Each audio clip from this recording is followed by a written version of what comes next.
And we're reading, of course, from as we have been in the past, the Elementary Catechism on the Constitution of the United States, the Elementary Catechism for use in the schools by Arthur J. Stansbury, Boston. Hillard Gray, Little, and Wilkins, 18 and 28. Published this. You can also find it online on the internet, but I found on the internet that the blasted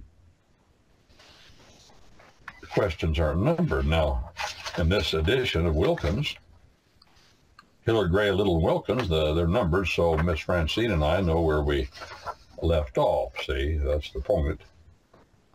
This fellow that wrote this was a man of the cloth,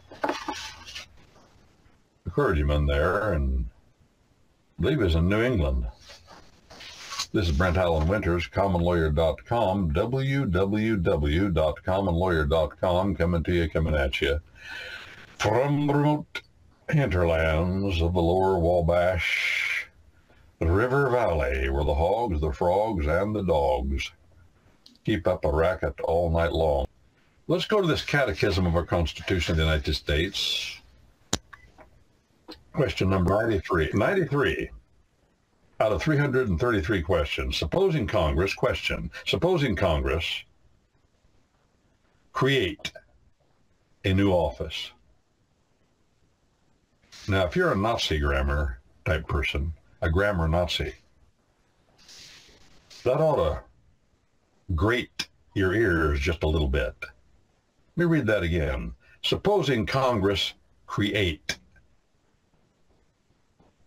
Well, I catch it. It grates my ears a little, and I'm not even a grammar Nazi. My grammar is terrible.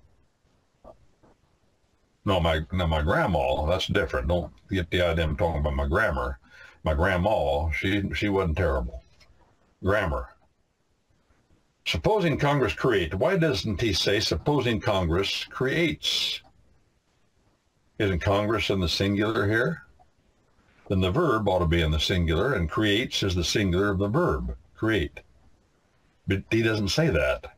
No, he says supposing Congress create, without an S, any new office. Why does he say that? Well, for the same reason we would say supposing the jury create. That'd be proper. Because Congress, at common law, Congress and the jury, those institutions are in the plural and take a plural verb. Congress, create. Well, what is Congress? Congress is the Wittengemot of our ancient Anglo-Saxon religion, law, and government. The Wittengemot. Witten, that's an old Anglo-Saxon word that means white.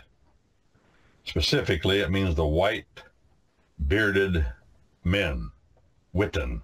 Gemot, or Gemote. Some people say it should be pronounced Gemote. Probably right. I wasn't there when they said it. That language is kind of fixed too, though. Good thing. The Gemote is the meeting. Gemote means meeting. Gathering. Witten, Gemote. White bearded men, gathering, meeting. The meeting of the white bearded men. That's what our Congress is supposed to be. Well, when are the women going to start growing beards, you may say? Well, they're not, obviously.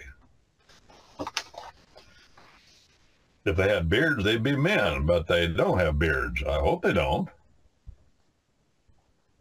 And of course, that does distinguish the male from the female in a lot of cases.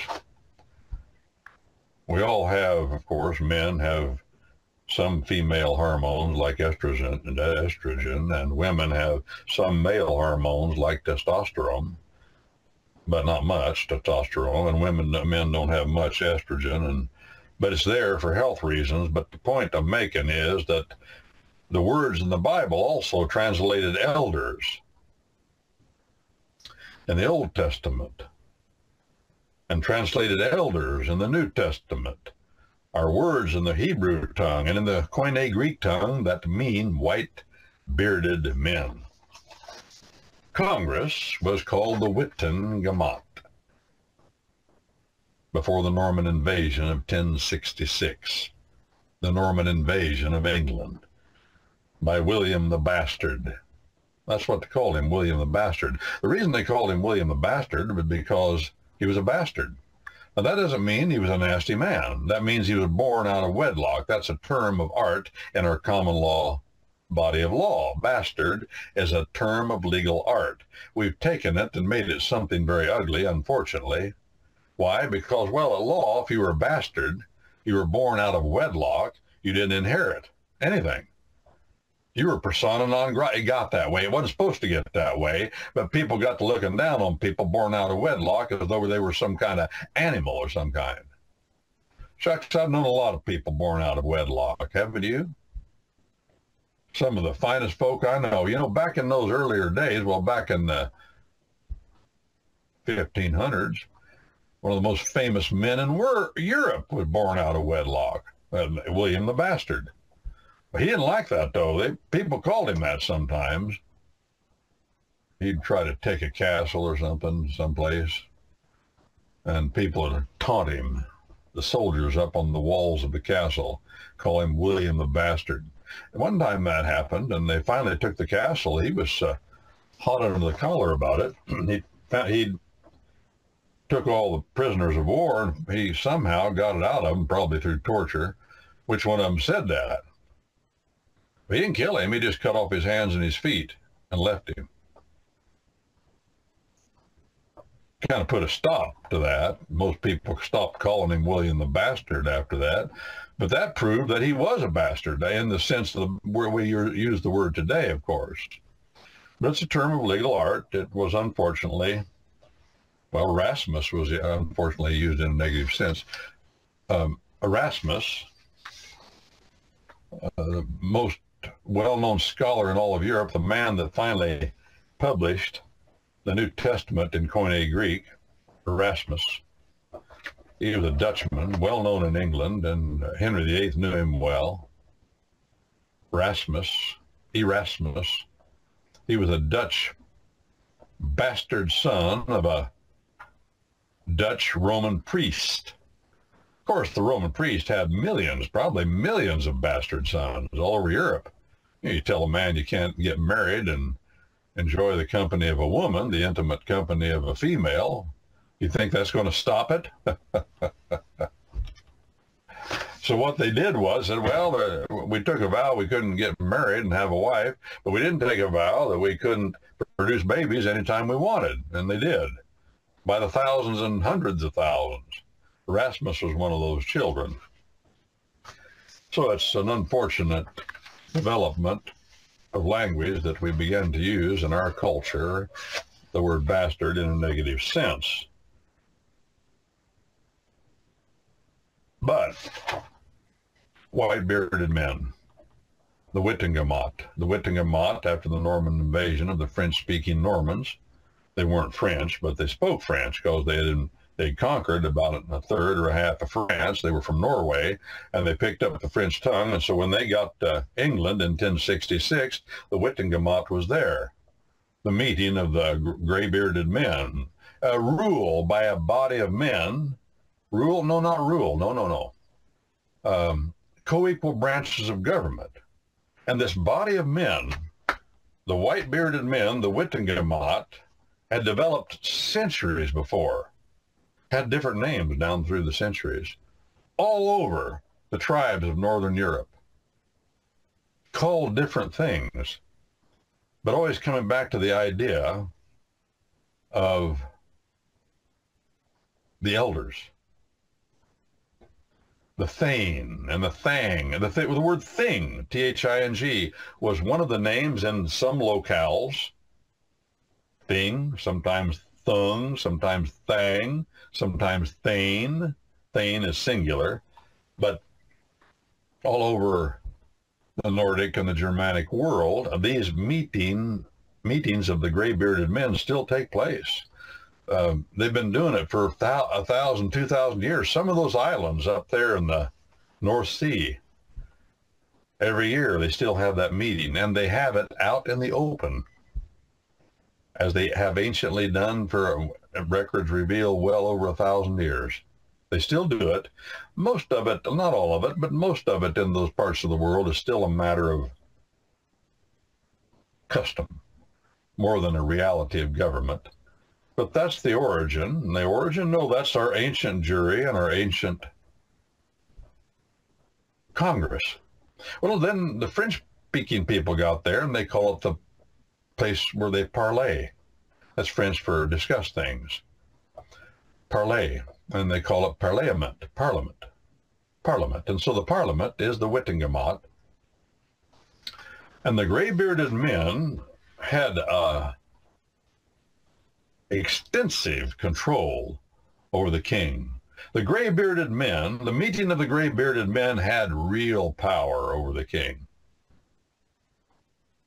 That's why our Constitution of the United States now says, as an expression of common law government, that the president will act, do things only with the advice and consent of what? That body of gray-bearded men called the U.S. Senate. Now, we perverted it, of course, yes. There are persons that are in the Senate that are not gray-bearded. I'll let you chew on that for a while. And don't tell me it hasn't caused a lot of problems. It's bad enough to have the male of the species running things. Then you mix up the female and it gets worse. Men are bad. Women can be worse if they're used for the wrong purpose, just like if men are used to be women, it doesn't work well. It destroys countries. And when women are used to do the job that they're not designed to do, and men, that destroys countries. And you wonder, maybe you wonder, why I don't get paid to say these things. Nobody's going to pay me to say that. But it's my job, as I continue to say, to just say what the laws of nature and the laws of nature's God say. That's our common law. It says that.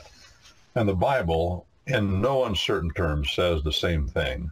How can it be possible that we can enjoy the blessings of God, allowing men to pick up the jobs of women and women to pick up the jobs of men? The Bible, point blank, the law of God forbids it. It confuses, according to the Bible, it confuses young boys and young girls. It destroys their lives. There's no end to the madness that it comes out of. As a matter of fact, the New Testament tells us that's where homosexual practice originates, is confusing the sexes. Not that those that do that in the beginning, the woman doing the man's job, the man doing the woman's job. I just looked the other day, Miss Francine, yesterday. I saw something, I'm doing research, something pops up on the internet. About a man named Arthur. His last name is Arthur. He's still alive. I said, wait a minute. I remember Admiral Borda, the one that shot himself, they said, a Jewish fellow, by the way. The first Jewish man to be in that kind of position. He was chief of naval operations, and he was not an aviator. And people wonder how he got into that position, given the attitude of the Navy at that time, but there he was. He ended up shooting himself.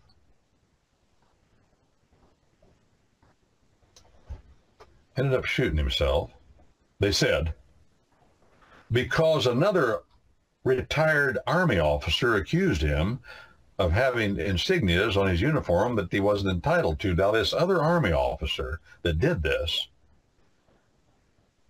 I've heard it said he's the most decorated combat veteran in the United States Armed Forces. He passed away not too long ago. He had not 9, but 10 silver stars. The things he did were, he should have had the Medal of Honor. How he lived through it, I don't know. But he came back after 5 years in Vietnam, went to work at the Pentagon. He'd gone up in rank and made colonel by that time. He started out as an enlisted man. Never did go to, well, he tried to go to college, but it didn't work. He just kept going up. Field commissions in Korea, all that kind of stuff. He ends up in the Pentagon. He goes on a news show, I believe it was an interview with Eric Sevareid, and he said, we got to get out of Vietnam. I was there 5 years, and I was right in the thick of it for 5 years. It's all about body count. It's not about winning a war. They're giving young men R&R, rest and relaxation, if they can prove they killed a dink. And as they said over there at that time, if he's an Oriental, he's a dead Oriental, he's a dink, and you can count him to advance your career as a dead man. He might have been South Vietnamese. Well, what does that, just like with the groundhogs back home, they put a bounty on them.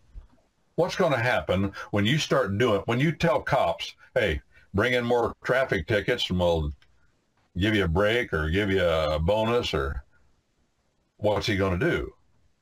He's going to try to get traffic tickets that he's not entitled to give. Oh, it happens all over the country. If you tell teenage boys back in the lower Wabash Valley, I start saying the lower Wabash Valley because people were asking, because the Wabash River has the lower and the upper, the lower and the upper. And I didn't live on the upper. That goes up through Indianapolis and winds around all over Indiana and winds up in a ditch where it starts and right on the edge of the Ohio border and come around. The lower Wabash is a different environment and a different river by far, by the way. That's where I'm from, but they told the boys there, you know, bounty hunters. We were like the guy on Have Gun Will Travel. Okay, 50 cents, holy mackerel. You could buy 5 bottles of pop. No, yeah, 5 bottles of pop for 50 cents, bottle of pop 10 cents a piece. You could buy 10 candy bars for 50 cents. They're a nickel a piece in the machines, you know. Of course, cup of coffee is a dime, all the refills you want. Money was worth more. That was a pretty good bounty for a teenage boy, and every teenage boy I knew had a .22 caliber bolt-action rifle. I did. And we were out to make a fortune as bounty hunters. But here's what happened, and you've heard me tell this story, some of you. On the other side of the river, they were giving them 50 cents for a pair of groundhog ears. 50 cents for a pair of groundhog ears. Cut the ears off, turn them into the courthouse, get 50 cents. On our side of the river, you cut the tail off, take it to the courthouse, you get 50 cents. Well, on the river, all the hundreds and thousands of teenage boys who are out to make a fortune hunting groundhogs could double their money by saying, I'll give you my ears, or I'll give you my ears if you'll give me your tails. And it'd be $1. You could make $1, see? You could double. You're cheating. Well, in Vietnam, they said, if you can prove that you got a kill, we'll give you R&R. That happened all over the Southeast Asia. Now, if you tell young boys that, what are they going to do? They're going to kill anybody that looks like a dink. Now, what's a dink? That's what they called the communist. But how are you going to tell the difference? You got a dead South Vietnamese. He's not going to talk and say what he is. You could turn him in. It encouraged murder. That's what I'm telling you, friends. It encouraged murder. When the government starts running on numbers instead of reality, you don't win wars by killing more of them than you. Oh, I know people say that. I know Patton said men don't win wars by dying for their country. They win wars by making the other poor son of a biscuit eater die for his country. Well, there's some truth to that, but bottom line is the Nazis, the Germans, killed a lot more Americans than Americans killed Germans. They were good soldiers. Very good soldiers, very brave soldiers, but they lost the war. Bravery doesn't win wars either. It's commendable, but it doesn't win wars. You can't count on that. No, God, though, is the God of war. The maker of all things is the God of war. He decides who wins wars and why and when and how and where. America, America, God shed his grace on thee. God bless America. If God doesn't bless America, men, by their brains and their brawn, are not going, and their bravery, are not going to bless America. The rider prepares the horse for battle, says the Bible, but victory is of the Lord. That's what happened in Vietnam. Anyway, this soldier, he criticized Boris, said he had 2 V's for valor on a couple of his medals that he wasn't entitled to. Well, the chief of naval operations at that time, Admiral Zumwalt, said no, he's entitled to them. And this naval officer said no, he's not. Now this fellow, again, he had, I believe, 10 silver stars. He was highly decorated for valor, bravery. It upset him. Well, Bora went out and killed himself. Said, I don't want to bring disgrace upon the naval service. I don't know if I believe that. Who knows when you get way up there high what's going on? Well, this other fella, this soldier, it wasn't his fault. He was just, they fired him because he criticized Johnson and General Westmoreland and all the generals. He criticized them, said, get out of Vietnam. That's what he said. He said it's a myth to think we can win. We can't win there. But we're meddling in other people's business. You never win. What does the Bible say about that? I said a while ago, the Bible covers it all. The Bible says, do not interfere, do not take up the cause of another man in a fight. Unless you're trying to save his life, want to drag him out of it, or stop the other fellow, but you don't know who's getting what and what's what, and just you're going to get hurt. I remember hearing about the fellow that, this was a story from Virginia City, Nevada. That's where the silver mines were in the early days. There are 2 fellows there named Scotty Briggs and Buck Fanshaw. Yeah, Scotty Briggs and Buck Fanshaw. They kind of ran the town. They would have peace if they had to shoot people to get it. Now, that's no joke. But then, of course, they were known for their ability to keep the peace, and they didn't mind getting into a fisticuff and fight. Boy, they loved to get into a fight. And one time they found 2 fellows, Scotty Briggs and Buck Fanshaw, 2 fellows in an awful fight, and they got out of hand. They saw one side was getting the worst of it, so they took their coats off and dove in and helped the side that was getting the worst of it, and they beat back the other fellows and put a whooping on them. And then they went to pick up their coats and discovered the fellows, the group they had helped, had taken their coats and stolen them and left. The Bible says don't do that. We have no jurisdiction to interfere into the internal affairs of other nations.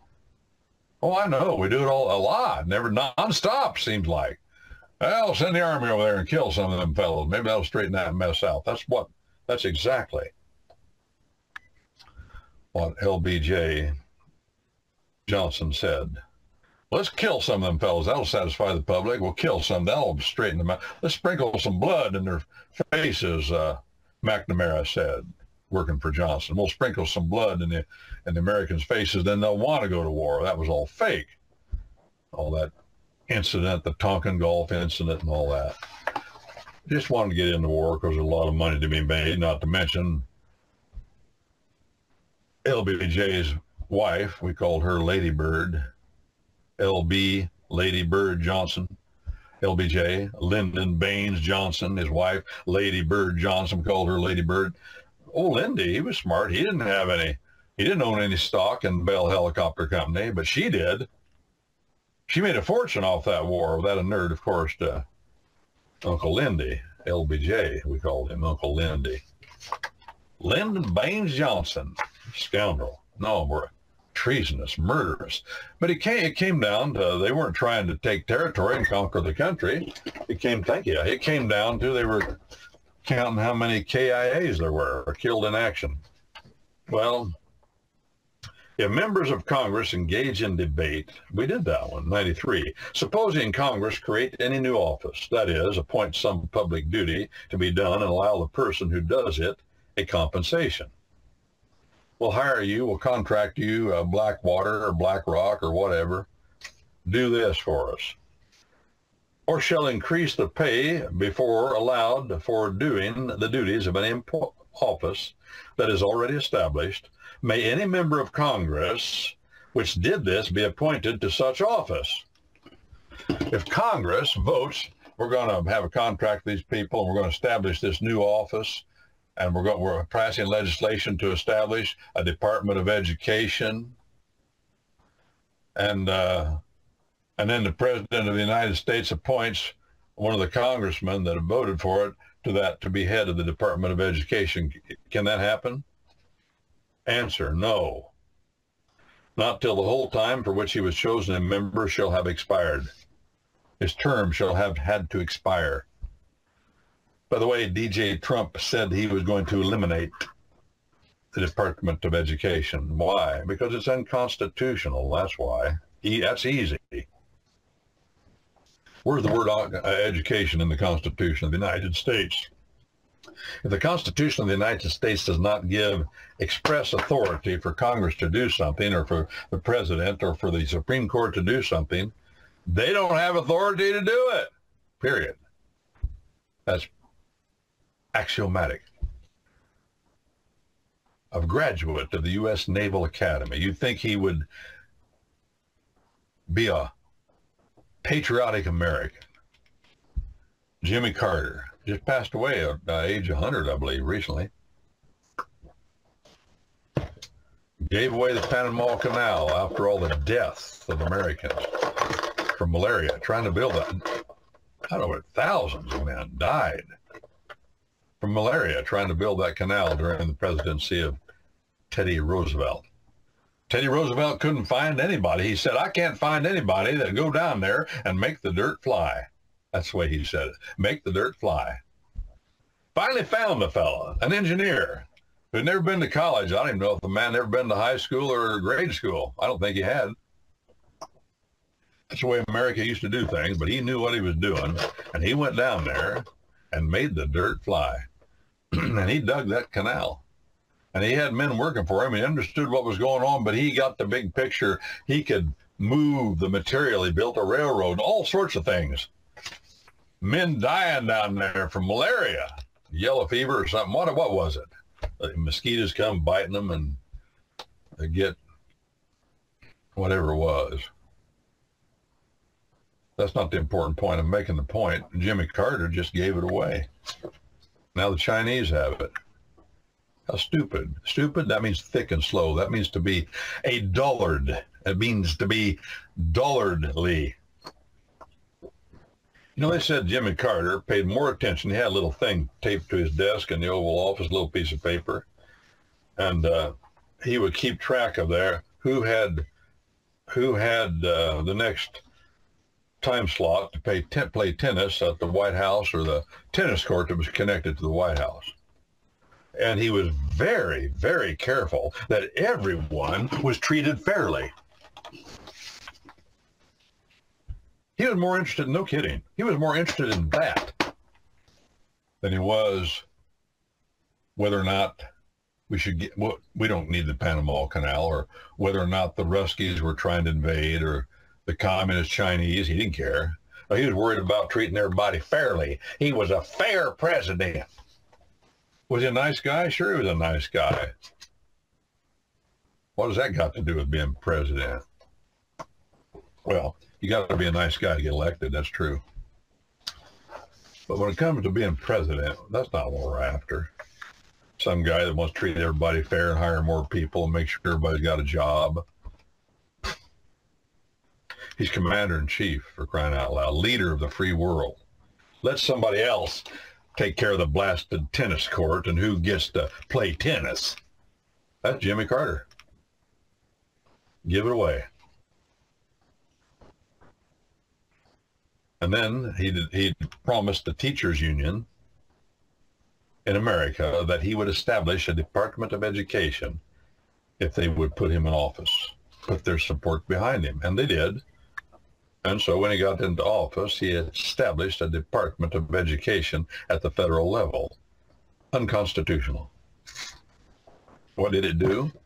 Well, look what's going on. It gave centralized national control to every school in the country, so they could all promote the doctrines of the general government in Washington, D.C., which includes transvestitism.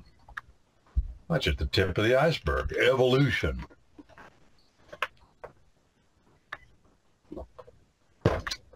Separation of church and state. You say, well, isn't there separation of church and state? Well, there's separation of the state from controlling a church denomination, but there is no separation from a church denomination wielding all the influence it can possibly wield to control the attitudes of Americans and people in government.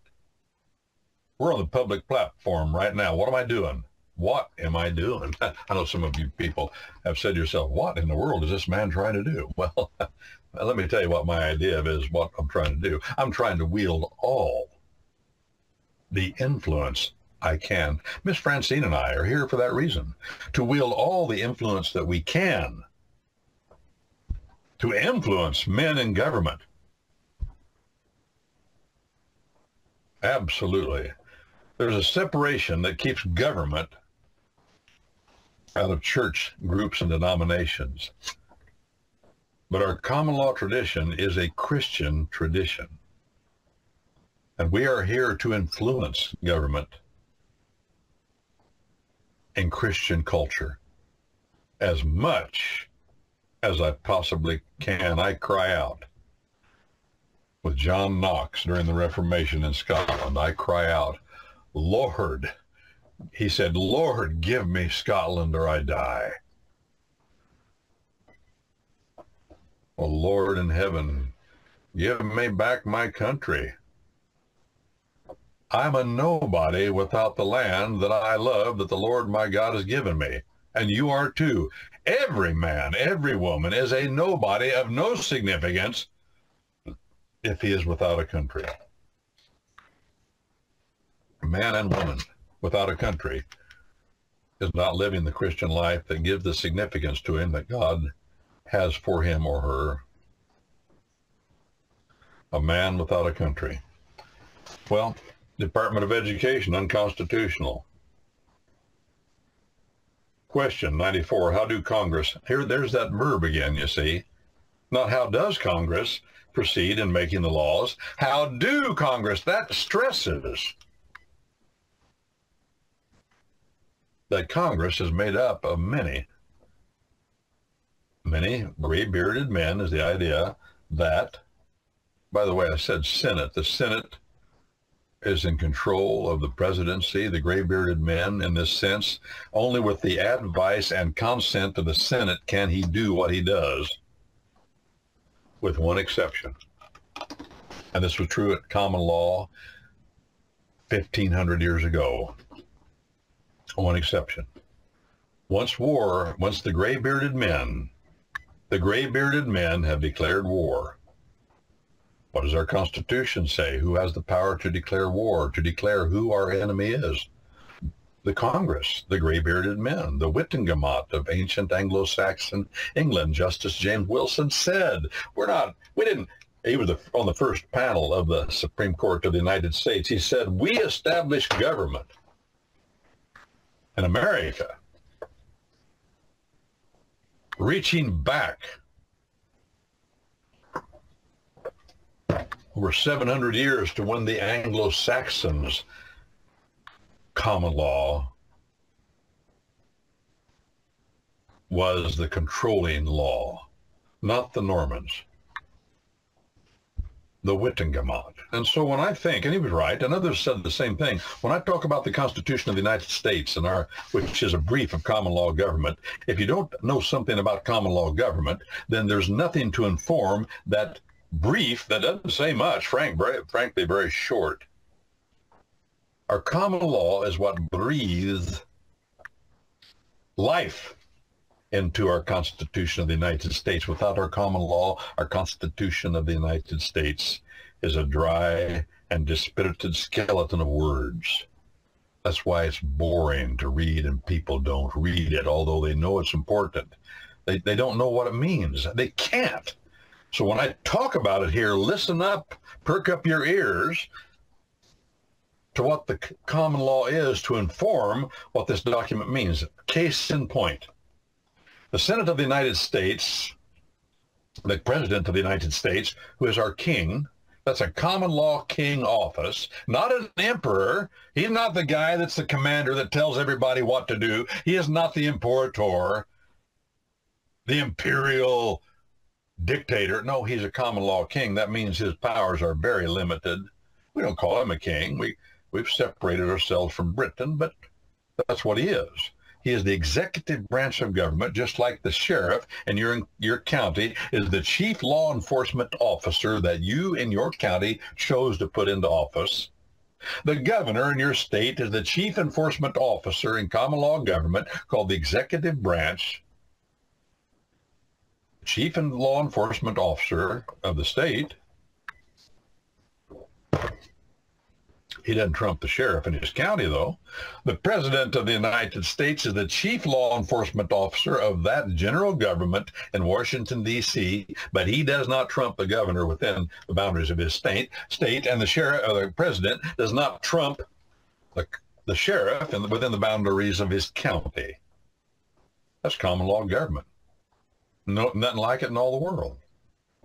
Well, the president is only to act at the advice and consent of the Senate of the United States. We'll see that as we go through the Constitution. This is amazing. But once those gray-bearded men declare war, they hand to him extraordinary powers, and that was true 1,500 years ago among the Anglo-Saxons and the Danes and the Celts, and their government was all strikingly alike, says Algernon Sidney, not only in general, but strikingly alike in particulars. The Celts and the Germanic tribes, the Scandinavian tribes, are common law. That's why war is dangerous. You put a lot of power in one man, but we're not at war. That president's not to do anything except at the advice and consent of the Senate. Can't appoint a federal judge, can't appoint a cabinet member, and it goes on and on. We'll see, Lord willing, if we're able to keep going here, and the Lord doesn't return first.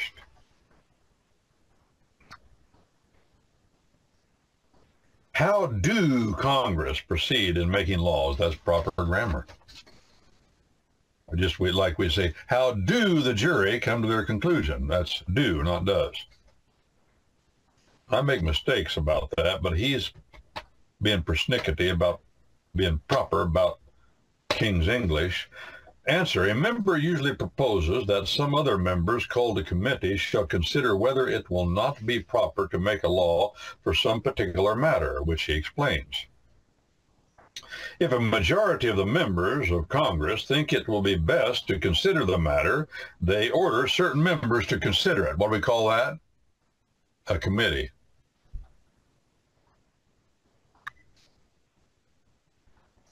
To meet together, and having considered the proposal, will determine whether it is proper to advise the members of the House to make a law respecting the matter that they have considered. If they think it is, they put down in writing the words of such law as it is best to make. This writing is called a bill. That's a catch-all word.